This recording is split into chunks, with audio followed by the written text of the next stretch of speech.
नमस्कार, Manoj Tiwari talk show में आपका स्वागत है। आज मेरे साथ समाजवादी पार्टी के नेता शहर उत्तरी से विनय कुशवाहा जी हैं। विनय कुशवाहा जी सांसद रेवती रमन जी के सहयोगी हैं और आप पूर्व जो जिला उपाध्यक्ष भी रहे हैं और पूर्व पार्षद भी रहे हैं। आज विनय कुशवाहा से हमारी सहयोगी चांदनी साहू राजनीति पर ढेर सारी बातचीत करेंगे। विनय कुशवाहा जी, आपका हमारे कार्यक्रम में बहुत बहुत स्वागत है। धन्यवाद। सबसे पहले मेरा ये सवाल है कि आप सभासद रह चुके हैं। सभासद रहते हुए आपने अपने क्षेत्र के लिए क्या क्या काम किया? देखिए, जो हमारा क्षेत्र था, मैं भी सभासद था, फिर महिला सीट हुई, हमारी पत्नी अनुराधा कुशवाहा भी सभासद रही और हमारा क्षेत्र अल्लाहपुर था। अल्लाहपुर जहाँ जल प्लावन की बहुत ज़्यादा समस्या थी उस समय 2006, 7, 8 मतलब इससे पहले 5 में बहुत ज़्यादा समस्याएं थी। तो हमने नाले 2 बनवाए थे। एक 18 लाख के नाले पानी की टंकी से जो कनेक्ट किया था मटियारा रोड को बाघमरी रोड पे। उससे क्या है, उससे इतना बड़ा नाला बना था 18 लाख में कि उससे क्या हुआ, पानी पूरा फ्लो हो जाता था। तो जो पानी की समस्या थी उस समय से कम होने लगी। हमने ये नहीं कहा कि ख़त्म हो गई, बरसात होती है और पानी निकल जाता है। तो मैंने ये सबसे बड़ी समस्या अल्लाहपुर की थी, उसको दूर कराया था। और ये दूसरा मेरा सवाल ये है कि शहर उत्तरी की जो सामाजिक संरचना है उसके तहत आप सपा को कितना मजबूत देखते हैं? नहीं, देखिए, सपा हमेशा से मजबूत है और मजबूत रही है। हाँ, बशर्ते ये कि सपा गठबंधन में चली गई सीट या वैसे हो गया, हम लोग यहाँ मजबूती से लड़ नहीं पाए। तो अगर ये सामाजिक संरचना के अनुसार यहाँ अगर सीट दी जाए तो ये जो कहते हैं कि यहाँ सीट इनकी है या उनकी है, इसका कोई असर नहीं होगा।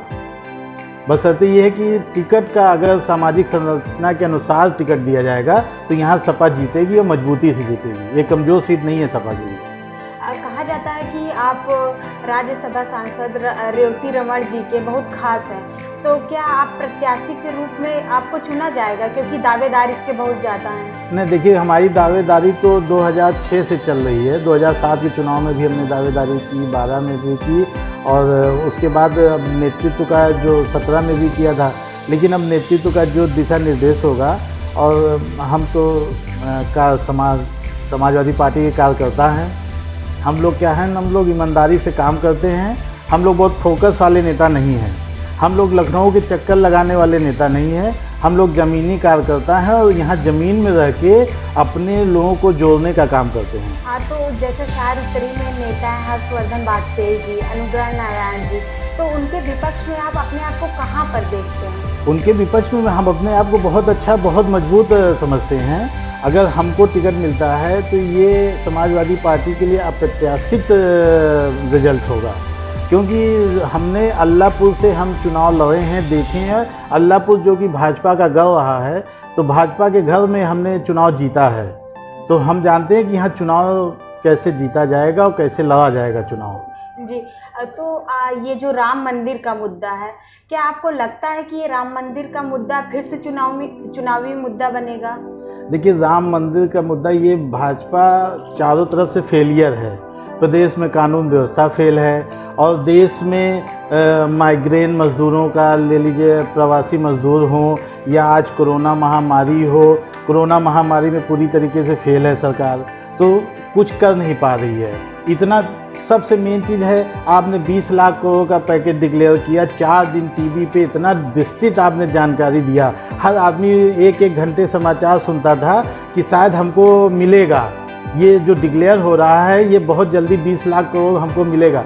हम कहते सिंगल आदमी बता दे कि किसी को 20 लाख करोड़ में कुछ मिला। अभी मैंने तो अपना भैया जो हमारे हिस्से में आना था, हमने दान दे दिया मंदिर को, क्योंकि यहाँ प्राथमिकता तो सरकार की कोरोना नहीं रह गई, तो सरकार की प्राथमिकता बेरोजगारी नहीं रह गई, सरकार की प्राथमिकता महंगाई नहीं रह गई, सरकार की प्राथमिकता मंदिर हो गई है। पूरा प्रशासनिक पूरा तंत्र मंदिर के निर्माण में लग गया है। जिस देश में ऐसी महामारी के समय में पूरा सरकार, पूरी प्रशासनिक तंत्र मंदिर बनाने में लग जाएगी, उस देश का भविष्य क्या होगा, ये सोच के मुझे आज वो हो रहा है। हम अपने बच्चों या अपने भविष्य आने वाली पीढ़ी को क्या दे के जाएंगे, क्या मैसेज दे रहे हैं, विज्ञान के युग में हम कहाँ जा रहे हैं, ये एक सोचने का विषय है। शहर उत्तरी में जब सपा अकेले लड़ती थी तब कांग्रेस जीतती थी, जब कांग्रेस से गठबंधन किया तो कांग्रेस हार गई, इसका क्या कारण? देखिए, हर चुनाव के समीकरण अलग अलग होते हैं। हर चुनाव का, क्योंकि अब तो देश या समाज बस वो हो गया है, संकुचित हो गया है। टीवी और इलेक्ट्रॉनिक युग में इतना हो कि डे पर डे सिचुएशन बदलते रहते हैं, और इसमें ये भाजपा माहिर है। जब वो देखती है कि अब उसका समीकरण कहीं से गड़बड़ा रहा है, जनता में उसके प्रति आक्रोश पनप रहा है, तो नया नया मुद्दा देती रहती है। जैसे चाइना का मुद्दा दे दिया, वो उसने क्या कहते हैं अभी राम मंदिर का मुद्दा दे दिया, तो समय समय पे मुद्दा देती रहती। तो अब ये नहीं होता कि किस चुनाव में क्या होगा, तो ये समय और चुनाव अब अंतर आ गया है, हर डे प्रतिडे बदलता है। चुनाव लड़ने से पहले कुछ मुद्दे तो तय किए जाते हैं कि इसी मुद्दों पर चुनाव लड़ा जाएगा। अब मुद्दों की राजनीति है कहा गई है, अब तो पैसे की राजनीति हो गई है, धन बल बाहुबल की राजनीति हो गई, मुद्दों की राजनीति तो किनारे हो गई है।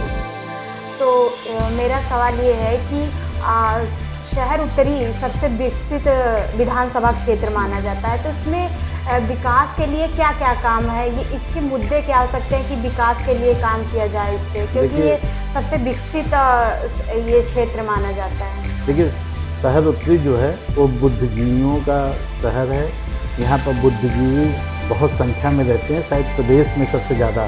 तो मेन ये बात है कि यहाँ तो विकास के लिए विधायक के पास करने को बहुत कुछ रहता नहीं। आप शहर उत्तरी के लिए 5 ऐसे मुद्दे बताइए जो शहर उत्तरी को प्रभावित करें। 5 ऐसे मुद्दे क्या हैं आपकी नज़र में? देखिए, शहर उत्तरी की बस केवल एक मेन समस्या है जो बहुत जिसमें विधायकी अपना काम कर सकती है, वो है जल प्लावन की समस्या। जो बरसात में जल भर जाता है उसकी समस्या है, उसको दूर करने की समस्या है। यहाँ पास पेयजल, स्वच्छ पेयजल मिलता रहे, उसकी समस्या है, क्योंकि शहर उत्तरी कंजेस्टेड है। यहाँ ना आप इंडस्ट्री लगा सकते हैं, ना यहाँ आप कोई ऐसा काम कर सकते हैं, तो रोजगार के कोई बहुत साधन आप यहाँ एक्स्ट्रा विकसित नहीं कर सकते हैं। नहीं, आपको लगता है कि विकास के मुद्दों पर चुनाव लड़ा जाता है? विकास के मुद्दे पे अगर चुनाव लड़ा जाता तो आज राम मंदिर बनाने की क्या जरूरत होती? अगर मान लिया मोदी जी और योगी जी कह रहे हैं हमने विकास किया, तो आज राम का सहारा क्यों ले रहे हैं? तो विकास के मुद्दे कहाँ रह गए हैं? विकास के मुद्दे होते तो अखिलेश यादव जी ने जितना विकास किया, इतना उत्तर प्रदेश में कभी विकास नहीं हुआ। उन्होंने जो सड़क बना दी, मेट्रो बना दी, कन्या विद्या धन दे दिया, जिससे कन्याओं की शिक्षा में बहुत सुधार हुआ। उन्होंने लैपटॉप बांटा, गांव-गांव में ऐसे बच्चे जो लैपटॉप कभी ज़िंदगी में देखे नहीं थे, हाथ से छुए नहीं थे, उनको हम लोगों ने जाके गांव-गांव में लैपटॉप बांटा है। और ऐसे आदिवासी बच्चे लैपटॉप पाए हैं जो कभी लैपटॉप के बारे में सोच नहीं सकते थे। तो शिक्षा के गुणात्मक उसमें सुधार आया। तो विकास की तो बात अखिलेश यादव जी ने किया, तो जनता ने कहाँ वो किया, रिजल्ट हमको कहाँ दे पाई? यहाँ तो केवल जनता को जो बहमा ले, जो जनता पे जादू कर ले।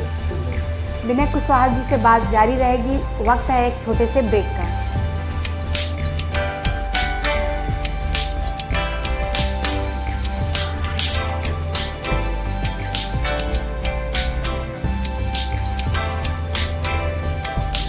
ब्रेक के बाद आपका फिर से स्वागत है। तो मेरा सवाल ये है कि राजनीति में मेहनत ज़्यादा मायने रखती है कि या राजनीतिक घराने से संबंध?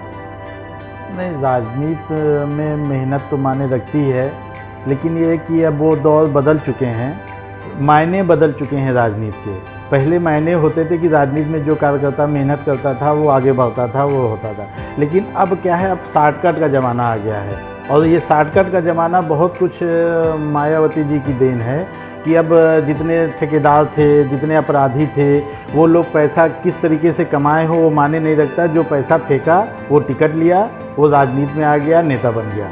तो ये जो शॉर्टकट का दौर चला, इस शॉर्टकट के दौर ने ही आज राजनीति को खराब कर दिया। मतलब आपको लगता है कि नेता बनने के लिए कुछ सीढ़ियाँ होती हैं जिसे पार करना चाहिए? नेता बनने के लिए सीढ़ी होती है, जैसे आप ग्रेजुएशन करते हैं तो ग्रेजुएशन में डायरेक्ट दाखिला आपका नहीं होगा, पहले आपको हाई स्कूल पास करनी होती है। तो मेरा अपना व्यक्तिगत मानना है कि राजनीति में भी इसी तरीके से होना चाहिए कि आदमी राजनीति में पहले सभासद का चुनाव जीते, फिर उसके बाद विधायकी लड़े, फिर सांसदी लड़े, तब तो वो राजनीति का परपक्ष होता है। तो राजनीति अब तो क्या होता है, तो लोग सीधा पोस्ट ग्रेजुएट हो जाते हैं।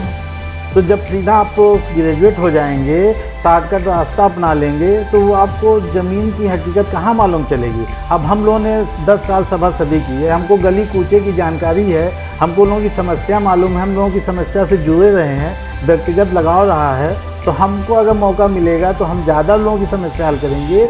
या बनस्पति जो ऊपर से वो क्या आएगा, तो या किसी ऐन प्रकीर्ण नेता की निगाह में अच्छा बन के आएगा, तो उसको क्षेत्र की जानकारी क्या होगी। मतलब राजनीति में इस समय राजनीति में सेवा भाव को एकदम बदल कर रख दिया, उसमें धन कमाने की होड़ ज़्यादा हो गई है। अब राजनीति का मतलब है कि धन बल बाहुबल। अब हम जैसे नेता अगर स्कूटी से चले जाते हैं तो उसकी जिम्मेदार जनता भी है। हम स्कूटी जाते हैं तो आदमी ये नहीं तवज्जो देगा कि ये है। अभी वही 10 राइफल लेके स्कॉर्पियो से 4 स्कॉर्पियो 10 राइफल के साथ आता है तो हर आदमी कहता है वो क्या है। तो पहले क्या होता था ना, पहले अपराधियों का सामाजिक बहिष्कार होता था, चोर उचक्कों का सामाजिक बहिष्कार होता था, जो जेल चला गया उसका लड़ाई झगड़े में जेल गया तो उसका सामाजिक बहिष्कार होता है। अब उसी को सामाजिक स्वीकार्यता मिलती है। जो हत्या कर लिया उसको माला पहनाया जाता है, उसका जन्मदिन मनाया जाता है, जैसे बहुत बड़ा काम किया है। तो राजनीति में क्या हो गया है, आप देखिए इलाहाबाद में ही देखिए, जिसके ऊपर मर्डर की हत्याएं हैं वो हैं, और ऐसा उसका जन्मदिन भव्यता से मनाया जाता है जैसे उसने बहुत काम किया। हम लोगों का जन्मदिन कोई याद ही नहीं करता, क्योंकि हम लोगों ने ईमानदारी से सच्चाई से जनता के बीच जुड़ के काम किया। जी, आपको मतलब इन सब को रोकने के लिए कुछ ऐसे उपाय होंगे जिसको कर सकते हैं, इस पर आपकी क्या राय है कि इन सब को रोकने के लिए कुछ किया जा सकता है? इन सब को हम क्या रोक पाएंगे जब ऊपर सुप्रीम कोर्ट का इतना वो कुछ भी नहीं रोक सकता। ये रोकने का काम केवल जनता करेगी। जनता भी आजकल क्या है, जनता भी आजकल पैसे के पीछे है।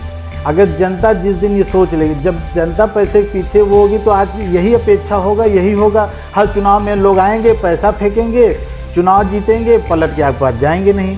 तो जनता में जब तक जनता की सोच नहीं बदलेगी, जनता जब तक जागरूक नहीं होगी। आज रात पेट्रोल 15 दिन से लगातार 20 दिन से लगातार बढ़ता है, एक जनता सड़क पर आई तो बताएं, एक जनता बाहर नहीं निकलती। पहले अगर 3 रुपये 10 रुपये भी अगर रेलवे का किराया बढ़ जाता था तो रेल बजट में तो हाहाकार मच जाता था। तो आज जनता सुस्त हो गई है ना, इस महंगाई से जनता को जिसे कुछ फर्क ही नहीं पड़ रहा है। और जो लोग आगे बढ़ के बात करते हैं तो लोग कहते हैं नेतागिरी कर रहे हैं। तो जनता अपनी समस्याओं के लिए जनता को अब सड़क पे आना होगा। जनता जब तक नहीं आएगी, जनता तब तक कुछ नहीं होगा। 2022 के चुनाव में प्रदेश के क्या क्या मुद्दे होंगे?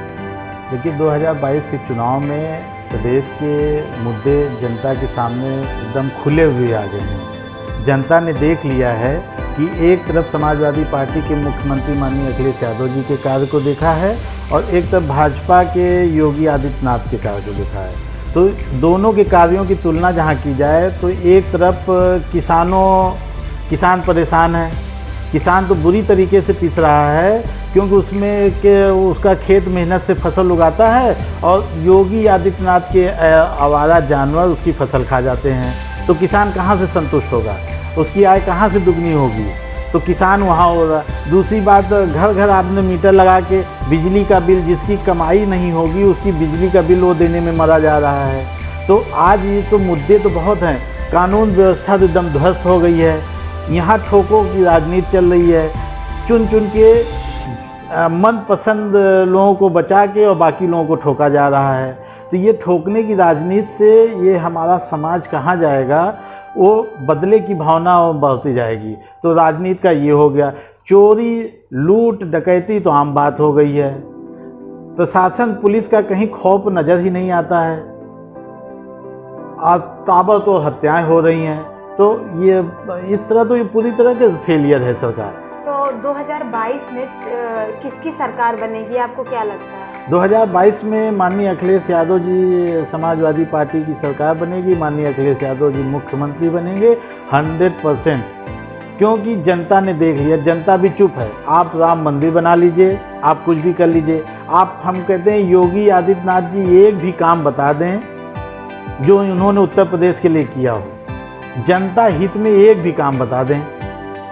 हम तो कामों की लिस्ट गिना सकते हैं, लेकिन ये एक भी काम नहीं बता सकते हैं। तो जनता समझदार है, जनता समय का इंतजार कर रही है। जनता बेवकूफ़ नहीं है कि इस कोरोना महामारी में जहां आपको अस्पताल बनाना चाहिए, एक भी कोरोना हॉस्पिटल नहीं बनाया। दिल्ली की बुराई करेंगे, केजरीवाल की बुराई करेंगे। केजरीवाल ने हॉस्पिटल बनाया, वहाँ रिकवरी रेट कम किया, वहाँ प्लाज्मा थेरेपी का बैंक बनाया।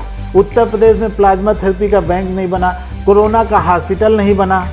आप कोरोना का हॉस्पिटल, प्लाज्मा बैंक, थेरेपी, लोगों की जान बचाने की छोड़ के आप राम मंदिर बना रहे हैं।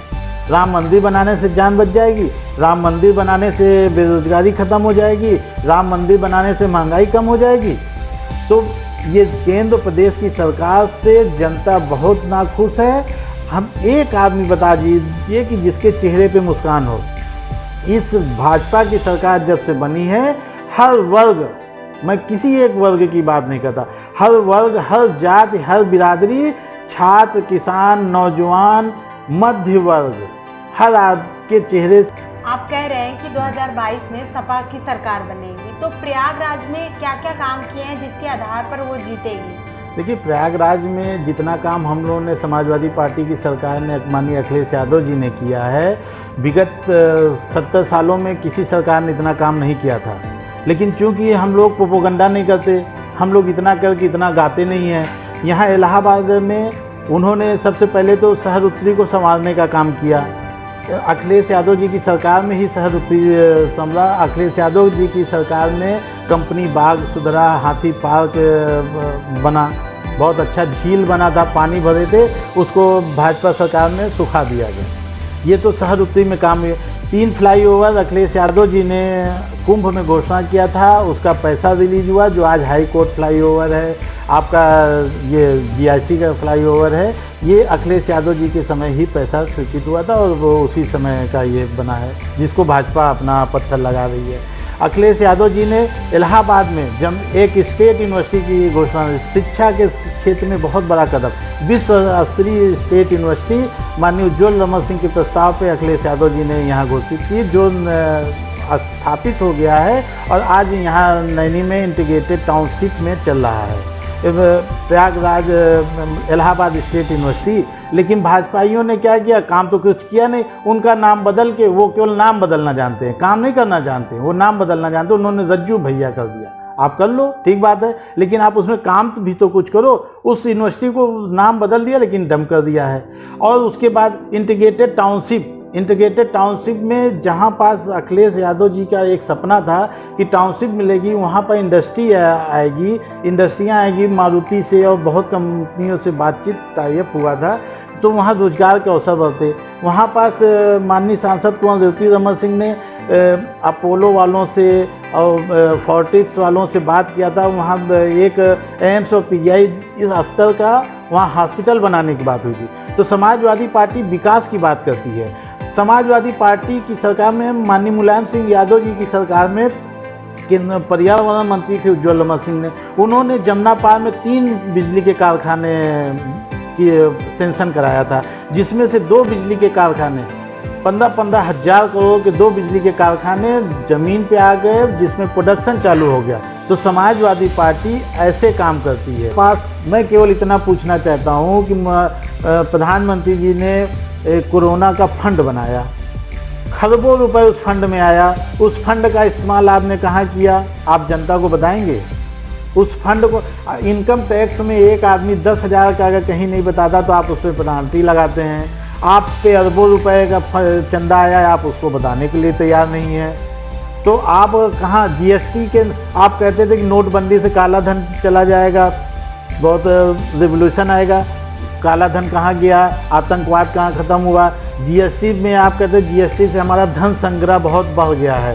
GST से धन संग्रह कहाँ बढ़ा? GST की हालत हो गई कि प्रदेश को आप प्रदेश को पैसा नहीं दे पा रहे, तनख्वाह देने के लाले पड़ गए हैं।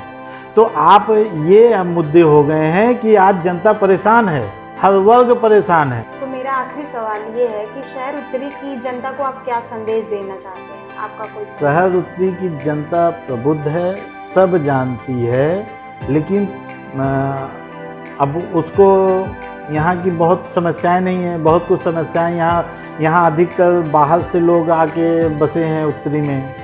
तो बहुत ज़्यादा यहाँ समस्याएं नहीं हैं सहरोत्री में। बहुत कम समस्याएं हैं, उन समस्याओं को बहुत आसानी से दूर किया जा सकता है।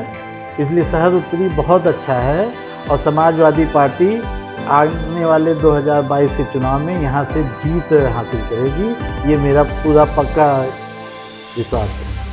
आपका हमारे टॉक शो में बात करने के लिए बहुत बहुत धन्यवाद। धन्यवाद। जैसा कि आपने देखा, हमारे सहयोगी चांदनी साहू से बातचीत करते हुए सपा नेता विनय कुशवाहा ने बताया कि शहर उत्तरी में करने को कुछ नहीं है, इसलिए रचनात्मक कार्य की तरफ विधायकों को ध्यान देना चाहिए।